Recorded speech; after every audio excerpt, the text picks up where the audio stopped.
Millions of frontline workers keep our economy running and are provided with the latest technology to do their jobs. But digital adoption, especially by frontline workers, is really hard. This is Frontline Innovators. We explore how to overcome challenges and achieve success when we empower our essential workers. I'm Justin Lake. And I'm Eugene Signorini. Together, we speak with experts who are leading the way and driving digital transformation to the front line. This podcast is sponsored by Skillful, on a mission to help frontline workers learn and use the technology needed to succeed in their jobs. Welcome to the Frontline Innovators podcast. I'm your host, Eugene Signorini, and I'm excited for today's episode. Today's guest is a Six Sigma Green Belt professional and a passionate and transformative strategist.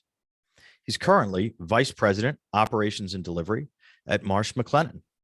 Please welcome to the program, Ciprian Porutiu. Ciprian, thank you so much for joining us today. Thank you for having me. Ciprian, I know you have a lot of experience dealing with the front line. I know you have a lot of experience in change management and project management. If you're familiar with our program, we always kind of like to kick the episode off with kind of an overarching question, which is, what do you see as the biggest challenge facing the deskless and frontline workforce today? Thank you for having me. First of all, Eugene, I follow your programs are very interesting. I was very interested in reading and listening to the previous interventions. Definitely have a lot of experience. Never enough. I learn on the job every day. It's never something that I can say, wow, now I have a lot of experience. But definitely frontline workers, meaning the people in front of the line, the people that are interacting with the outside of the organization, if you want, they're on the front line, are the ones that are bearing probably the weight of any change that we're trying to bring. So definitely they should be put in a position to deliver the change expertly. So they should be an expert in whatever tools, in whatever methods, in whatever processes that we provide as a company. They should be having all the support and all the tools necessary to be an expert and deliver the products and the services that we provide our clients seamlessly. And I think they are the ones who basically have to implement the change and to transmit the change. So the ability to understand what is that they are delivering, the value that is being delivered, and the ability for them to also feedback the responses and the reactions that they receive from the markets for the clients. It's quite important. It's quite critical. So you use this word, which I love, they're bearing the brunt of this phrase, they're bearing the brunt of the change. Can you talk a little bit about that? Like when you say they're bearing the brunt of it, what are the things that are affecting them when we talk about change initiatives, particularly like digital transformation change initiatives? What are some of the things that you see as maybe disruptive to them or impactful to them that kind of falls on their shoulders? So I see the change that occurs, I don't know, a new product, a new platform, a new solution as an iceberg. Obviously, there's a lot of work going on in preparing, designing, understanding how to best produce it. But at the end of the day, what is seen outside is just the tip of the iceberg. So they are the ones that have to make sure that the tip of the iceberg is producing whatever effort we put in the entirety of the iceberg. So this is why it's very, very important that they first understand the product, they are able to use it, and they are able to convey the value outside, whether it's the client, whether it's the partners, whatever they are interacting. So this is where I'm saying they are critical and they're bearing the brunt of the change, because they are the door. Regardless of big is the building, the door is what it is. Our client facing or externally facing colleagues are the door of the change. Do you see the customers, the clients you work with, are they understanding that? Do they have a better understanding today, perhaps, that, because you talk about this tip of the iceberg, right? Which I think is a great analogy, Ciprian. And as you said, I think there's a lot of time spent, right, designing solutions or thinking about solutions, thinking about requirements, going out there and sourcing it, finding vendors who can provide us with the technology or solutions we need, right? And there's often, that tip of the iceberg where the frontline workers sit. They're often involved maybe at the end of the process, or maybe that tip should be bigger than it is, I guess is what I'm saying. I mean, are you seeing a realization among customers that maybe we have to think differently about how we approach this to lessen the burden or the brunt that the frontline workforce has to bear? Absolutely. And I am not even sure that the client needs to know how big the iceberg is under the surface. Mm-hmm. What we are trying to convey is the value that we bring to them, regardless of how much work. I mean, if it's much smaller than the tip underneath, or it's a huge, humongous 10 times, 1,000 times bigger effort underneath, the client doesn't care. The only thing that the client cares is the value that comes through that. Now, on the other hand, the client-facing colleague and their involvement, it's only on the tip as opposed to not being involved on the entirety, that is a problem. And that definitely can be, obviously, that they are not the operations, they are not the IT, they are not, obviously, they have their own function, no? And they are experts in conveying these values. This is why they are client-facing. But I'm a recent convert, if you want, to the agile mentality, not necessarily agile framework as a software delivery lifecycle methodology, but agile as a mindset in which you get to deliver small value incrementally with a lot of loop, with a lot of feedback, with very short feedback.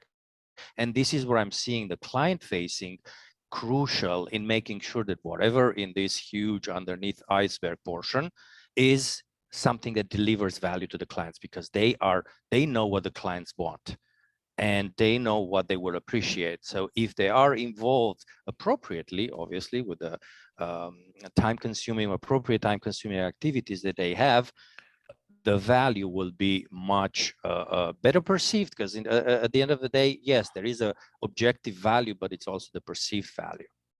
That's great. And I'd love to come back and dig into a couple of things that you just talked about, particularly the feedback loop and the communication of value to the front line so they can communicate it to the customer. First, I think it might be worthwhile, Ciprian, is maybe give a little bit of background on yourself and Marsh McLennan. Some folks may not be familiar with Marsh McLennan, what you do and what the organization does. Sure.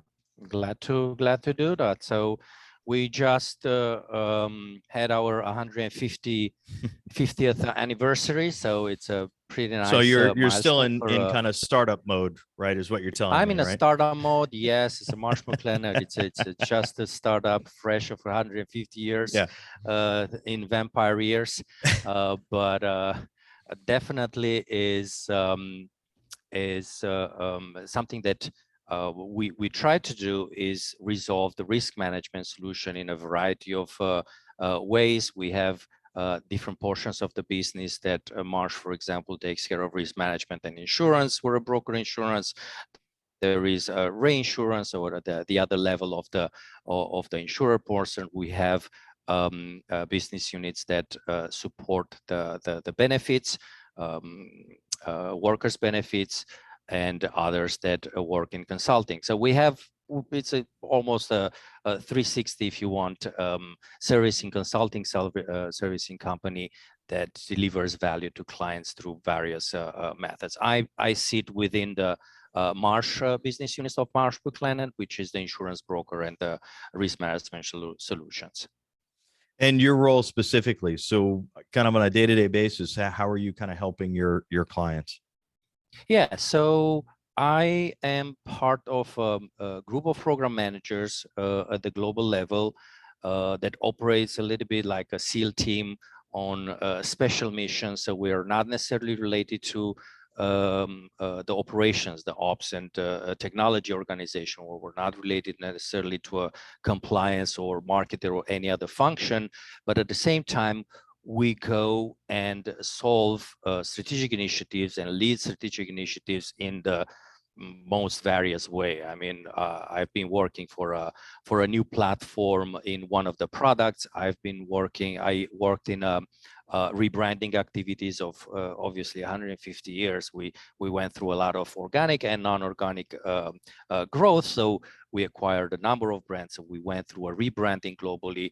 I went through a divestiture of one of our business units. So it's a very interesting position in which I have not necessarily a subject matter expertise in finance or marketing or operations, but I operate at the same time across everything. So it's a very privileged position and a servant position, if you want, because you have to go humble into a new area and learn it as quick as possible, and then try to help them deliver whatever initiative is important of strategic importance to Marsh as a whole or as a Marsh McLennan. Yeah, it's really interesting. You talked about this. You kind of called it the SEAL team. Who has this 360 kind of view, right? Without necessarily being tied to one domain area or not. I mean, it certainly seems to me, particularly in talking to many of our guests on the podcast, especially, is that we talk about change initiatives. They touch so many different areas of the business. Even if it's, for example, as you said, if it's an M&A, say it's a merger or acquisition, or it's really a digital transformation change initiative, right? The digital transformation change initiative is going to touch multiple parts of the business. The M&A activity is going to touch, the existing everything. Digital environment, right? So it seems increasingly that change management is a cross-discipline function in so many ways, or all change initiatives wind up being cross-functional, I guess is probably a better way to say it. Well, I would say it's a fundamental feature that anyone should have. I mean, in the first place, beyond the subject matter expertise that each of us has, each of us have to be a little bit of a finance guy, a little bit of an ops guy, because we cannot live anymore and work in silos. So obviously, I became a change management and project management operative, if you want, subject matter expertise, now an expert in that. But at the same time, I see no one can do anything without the ability to construct and to set objectives and make a plan to reach them, and keep in mind that those plans that each of us make needs to be adopted by someone. So change management activities, it's something that nothing can be construed and nothing be built without this mentality of a project manager, if you want, or change management adoption. Yeah. And it's interesting. Years ago, I was an industry analyst years ago, and my CEO at the time, I think, had a great analogy, as we were looking at technology research, but I think it's very true for what you said as well, which is the T-shaped individual, if you will, right? Is you have to have depth of expertise, but you also have to be broad, because your expertise touches on other domains as well, right? Or extends to other domains. And I, as you were kind of talking through that, that's the image that came into my head, is the idea of the T-shaped individual, so to speak. Yes. Yeah. And that relates very, very much to the ability to be agile and the flatness of an organization, regardless of how historically one organization can be, or from the size perspective can be. No, I mean, everything that it's large and big needs a structure to stay in place. But the idea of having as shorter distance to have the communication go from one end to another, it's crucial. So the ability to create those cross-functional teams in projects or initiatives, or even in product management. So not necessarily a project, but a product management, being capable of understanding what the finance guy, understanding what the sales guy, the distribution and the ops and the legal speak, allows the team to bring that synergetic value, the value that goes beyond the sum of the individual expertise. So this is where I'm saying, obviously, each of us has their expertise, but the ability to communicate and to know enough to communicate the other language, it's very, very important. So speaking of languages, Ciprian, where are you in the world today? Where are you kind of doing our podcast from today? So today I'm in Montclair, New Jersey. Okay. My office is in New York, in Manhattan.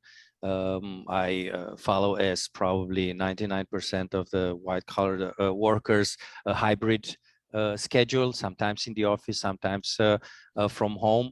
The type of projects that I'm working on, in most of the cases, whether I'm in the office or at home, are happening over Zoom, over a phone, or remote in any case. But I see the value of those face-to-face interactions, the richness of the communication that can occur only when you are in the same space, that definitely cannot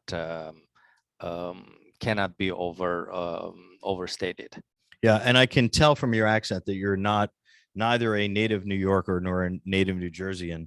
That is correct. Where are you originally from, Ciprian? I'm from Romania, scary Transylvania, and from Romania to the States, I went through a number of other countries, from Italy, Albania, Switzerland, and eventually settled in the States, with a brief break, going back to Italy, and then coming back to New York at this point. So yes, my journey is a little bit cross-Atlantic. So talk a little bit about your professional journey, a little bit. How did you get involved in change management? What was your kind of path? We always talk about the people on the guests on our program are also innovators, right? They've kind of advanced up the ladder to being experts in their own field. So what was your journey to that? What was the path you took? Yeah, I mean, as probably many of us, no one has a linear journey. I started actually as an electrical engineer. I mean, I studied for electrical engineer, but I never built a electrical company or anything like that. I went, actually, my first professional experience was in nonprofit. Leading actually projects in the developing area, part training, part technology. So this is where my technology background helped, and definitely this is where I got a taste of what it takes to put together so many different stakeholders and reach a common objective that was not common at the beginning of the journey. And definitely the nonprofit is very different than the for-profit stakeholders, if you want, because their inertia and their goals, from governance, financing partners, end users, other partners that are not necessarily driven by the amount of money that they're paid. It's a very it set the foundations of what is the meaning of and the value of project management, the value in the real meaning of the word. Yeah. And how long have you been with Marsh McLennan? With Marsh McLennan, I was already in New York working for hedge fund ID consulting group when I got interested in a position for Marsh McLennan in Europe. So I went back in Europe, leading the PMO and governance for Marsh McLennan in continental Europe for 4 years. And then I returned to New York at the headquarters in 2017. So in total, probably 9 years so far I have with Marsh. Okay. And I already know you speak at least 2 languages, but I know it's more. How many languages do you speak? Well, my experience in Albania brought me the Albanian language, and Italian, because I worked and lived in Italy as well. And from my early stages in life, some French, but obviously the less I use it, the more restrained the vocabulary. But I would say 4.5 would be a good number. Where was it, of all the places that you've lived during your during your career, what was your kind of favorite country or city to live in? I think every single place where I lived had its own charm. I enjoyed living the beginning of life in Tirana, in Albania, with a lot of expat, a lot of dynamic relationships, a lot of people that I met. Milan, Italy, it's very, very nice to live and grow a family. Definitely New York, it's very, very hectic and very full of passion. I'm enjoying life in suburbs of New Jersey right now. So everything had its own charm and its beauty. That's great. So let's take it back a little bit to, some of the things we talked about earlier. And as I said, I think there are a couple things you mentioned that I really wanted to kind of dive into. The first is, I like how you kind of talked about an agile approach, right? And I think it's really interesting is, like you said, it's not necessarily about agile, product development or the agile framework per se, but I think a lot of different disciplines now have kind of taken on that mentality of being more agile and taking on some of the concepts associated with that. One of which, as you mentioned, is the feedback loop, right? The ability to get feedback quickly, incorporate that feedback, and improve whatever you're doing, right? So talk a little bit about how you've tried to incorporate some of that learning, particularly around feedback, into some change initiatives. And specifically, like, what are some of the techniques to incorporate feedback from that frontline worker or that frontline workforce to kind of improve how we're engaging with our customers?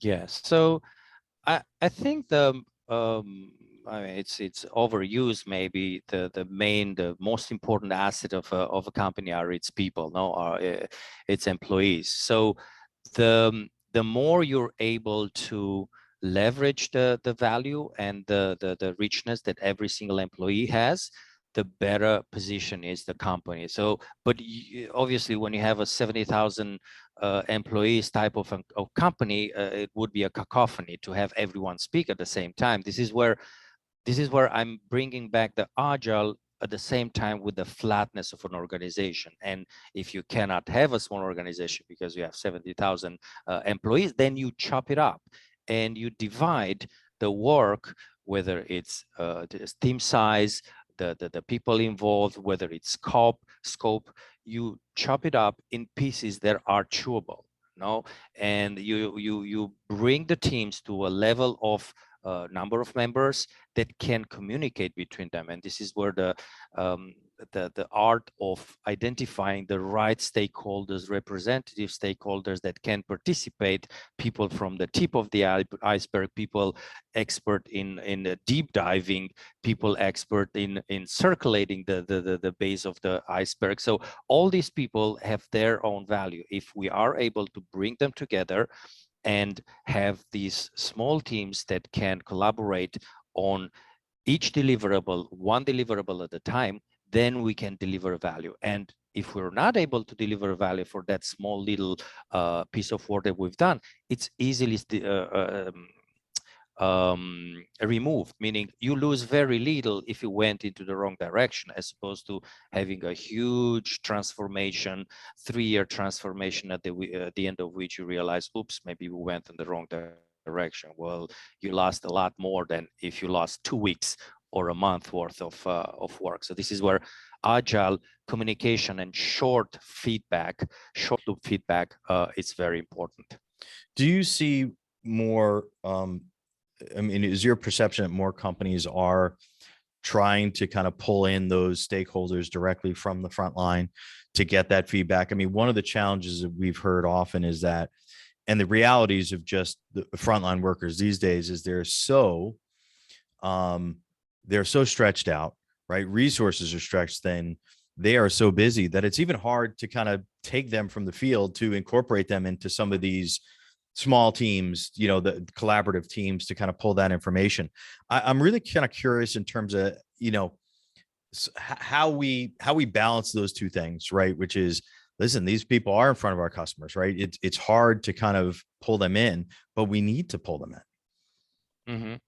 Well, it's we're talking about B2B, B2B2C, B2C, Yeah. and so on. But at the end of the day, it's people to people. I mean, you have to involve people, and you have to convince people to adopt a solution, to buy a product, and anything else. So if we are capable of reducing this complexity, of a B2B or a B2B2C or whatever other model to a relationship between people, then it's much easier to even involve the frontline workers, because something, it's always for them. So even if it sounds like a little bit of an egoistic standpoint, but what's in it for me? Mm-hmm. Question addressed to every single member, individually and as a group, it's crucial. Because if you are able to convince him, not only, hey, your bonus will be bigger if you get engaged, I mean, if you engage in projects and so on, in addition to your day job, if it's beyond that, but if you are capable of bringing in the value that personally for that person, the frontline worker, and their relationships with the clients and with the partners, then the perspective changes. I don't have to convince him or her to come into the project. They will want to communicate because they don't want to be part of selling a solution that has no head, no feet. I mean, because it doesn't respect what she knows what the client wants or what the market wants. So it's understanding their feedback. This is what I'm saying. Again, feedback in terms of transmitting the strategy. Where do we want to get, whether it's digital trust strategy, growth strategy, whatever strategy we have as an organization, and have the frontline workers feedback instead the responses that they get from the markets, from the clients, from the partners. This is where the value starts really being created. Yeah, and I think what you were just talking about, I think reflects other things we've heard. In fact, it brings to mind another conversation we've had on this podcast with Monique Jordan, who talked about, listen, for frontline workers, they want to be heard, right? Too often they're not being listened to. They want to be heard. They want to share, because I think you kind of said it's, hey, this isn't what I know, right? I want to tell you what I know from my relationships I have with our customers. And I think it's a really important point for everyone to kind of keep in mind. Mm-hmm. Yeah, it's also, if you think of, as a change manager expert, obviously I have to coordinate all this now, and the enthusiasm that you have, or lack of it, from all the people involved, including the frontline workers, including the client-facing colleagues, if you want, you have to understand what is the level they are starting with, meaning reticence or distrust, or whatever they give me, it's only additional burden for me, or over enthusiastic, wow, this will solve every single problem, I'm going to go and sell it because it's like perfect. So there has to be a balance in managing both expectation, very low expectation and very high expectation. It can be become an impediment when you have super high expectation and then the result is something lower. So it's very important to gauge that, and then ensure that this communication occurs both from the organization to them, or project to them, and from them into the organization. It's a really good point, Ciprian, because I think, it's funny. A lot of times on this podcast and other conversations I've had, there's always that expectation that the frontline is going to be, I think you used the term reticence, right? They're going to be reticent to adopt technologies. It's just going to be a burden on me, or technology, or whatever change initiative it may be, right? This is just going to disrupt me. But I also think you mentioned something that I haven't heard others talk about yet very succinctly, which is, listen, in some ways they may have very high expectations. They may say, hey, great, you're finally going to solve all my problems. Yep. And I like that concept of, listen, we've got to manage expectations either way. We've got to set realistic expectations, really communicate what we're trying to accomplish and what the realities might be on the ground. I think that's a really important point. Correct. And again, the best way to win over and to rise the adoption of a product is to get those people involved in making it, instead of selling them and presenting them and training them into something that has been made by the greatest minds inside the organization. Is to involve them and to get their feedback, and feedback early on. Now, this is where my best training, or if you want, change management methods are involving those people in both providing feedback, like general feedback. Hey, we're going to be doing this. So what do you think about it? What are your challenges now? But also involve them in the user accepted testing. I mean, in the technical part, if you want, of building a product. No, so if you get them and they get a say, they get to say what they like and what they don't like, you get their engagement. They cannot reject it because it's already theirs. Talk a little bit about, you just mentioned something, journaling. I think you talked about. Can you talk a little, just expand on that a little bit? It's interesting.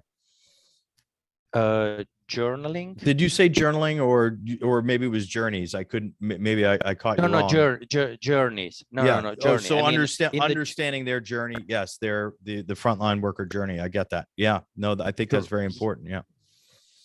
Yeah. I mean, making sure that they're not just at the end. No, they are represented at the tip of the iceberg, but if we can get them a little bit underwater before it gets to the tip, it gets above water, this is where we're going to get them much more engaged. Yeah, absolutely. The other thing you mentioned earlier that I wanted to kind of circle back to was this concept of value perception and communication for the frontline, right? Which is, I think you paraphrase kind of what you talked about earlier, which is, we've got to be able to communicate effectively what the value is to the frontline, so they can then communicate to the customer or whoever that they're touching ultimately. So talk about a little bit about that. Some of the techniques, how do we communicate with them? How do we show them the value of things? What are some of the things that you've seen that have worked, and what are some of the things that maybe have been less effective? So any product or solution try to solve a problem, bridge a gap, no? And you cannot invent those gaps. These gaps are either real or they're not. They're not like what you design at the table or plan at the table. So this is where it's very important that this part of the engagement with obviously with the clients directly, but through the client-facing colleagues, occurs pre-design. No, so you identify the problem, you identify the need and the pain points, and this is where you come with the solution to those pain points. And this is where they get engaged in providing this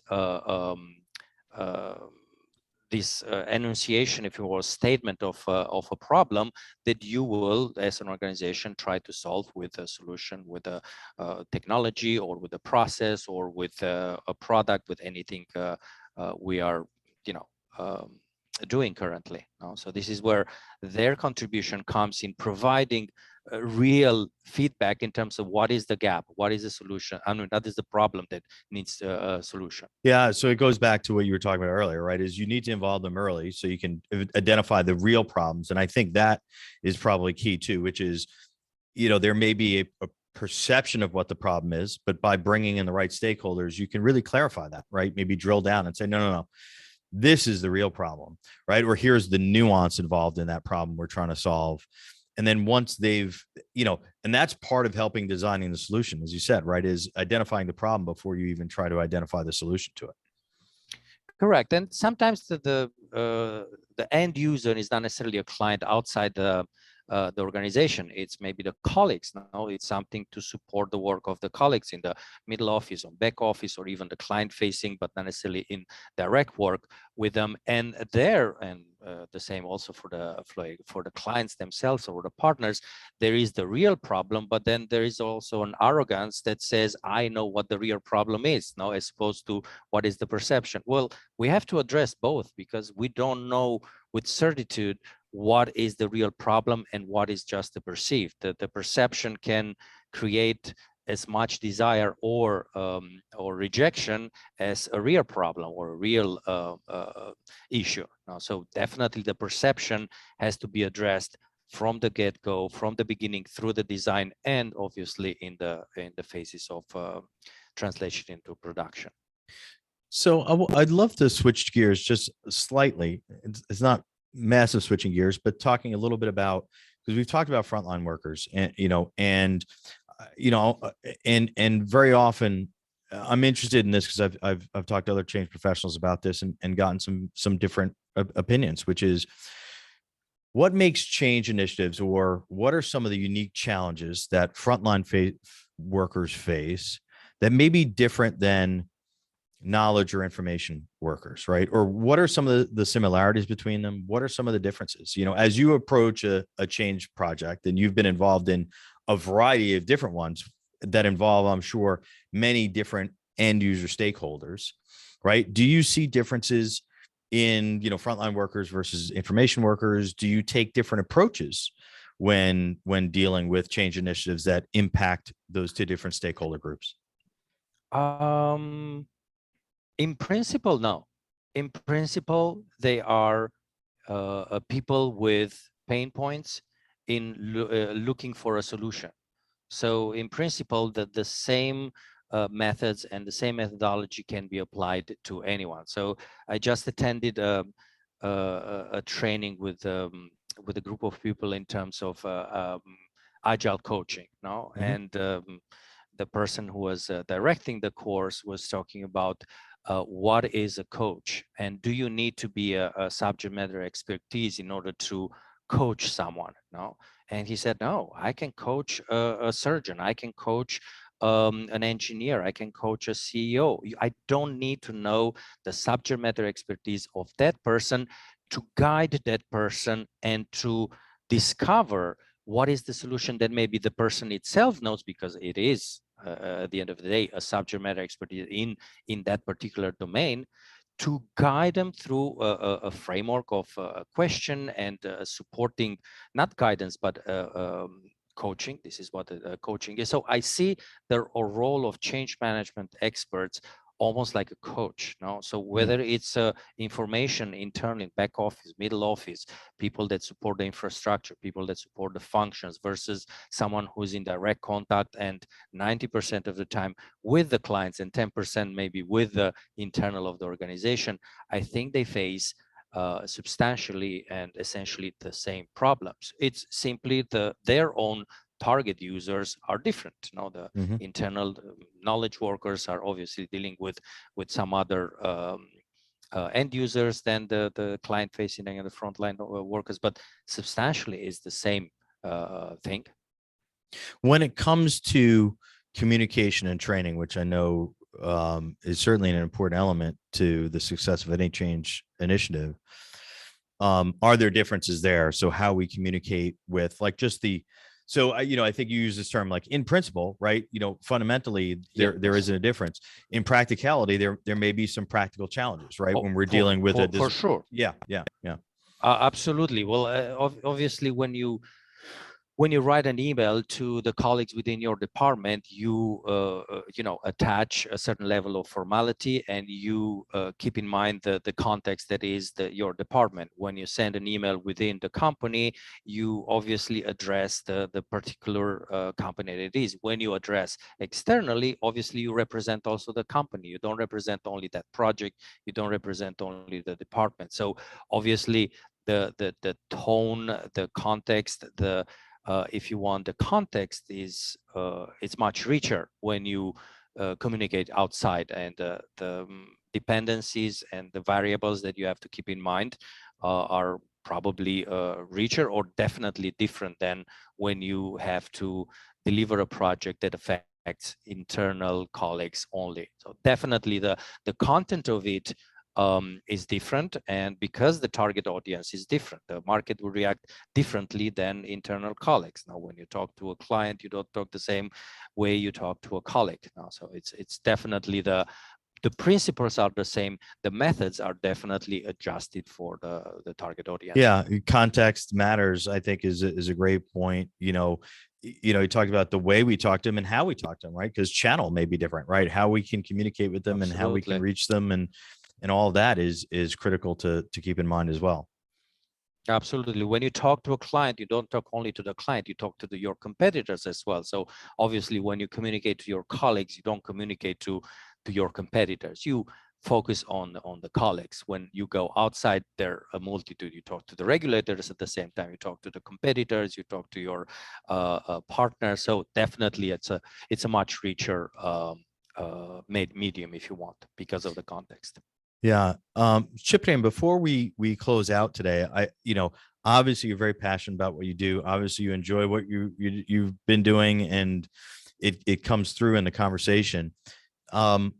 If you had to pick one thing about what you do, particularly around managing change and organizational change, what's the one thing you really, really like about it?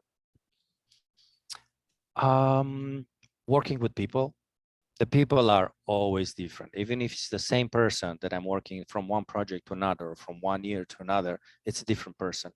So getting to build those relationships, and based on the last year's or last project relationship, grow into the next level, and knowing and understanding and working with, that's probably the most rewarding one. Obviously, using shiny tools and technologies and innovation, it's always like tantalizing for the brain. But I mean, working with people and overcoming difficulties, because technologies, processes is one thing. People are complex beasts, so it's really interesting and worthwhile. That's great. Ciprian, if people want to get in touch with you, what's the best place to do that? Is LinkedIn a great place to reach out? I think LinkedIn is the best way. That doesn't change. So it's definitely a best place to reach out. And if people want to learn more about Marsh McLennan, they can do so www.marshmclennan.com, correct? That is correct. Ciprian, I really want to thank you for joining today's program. It's been a great conversation, and certainly I'm sure our audience is grateful for your sharing your thoughts and your wealth of experience. I'm grateful for the invite. It was really interesting talking to you, and hoping to keep in touch. Absolutely. Okay, let's wrap up here. I hope this conversation has been as informative and interesting to those listening as it has been for me. If you have enjoyed the podcast, please share and rate it. 5-star ratings help ensure that it gets promoted to other professionals like you that are innovating on the front line.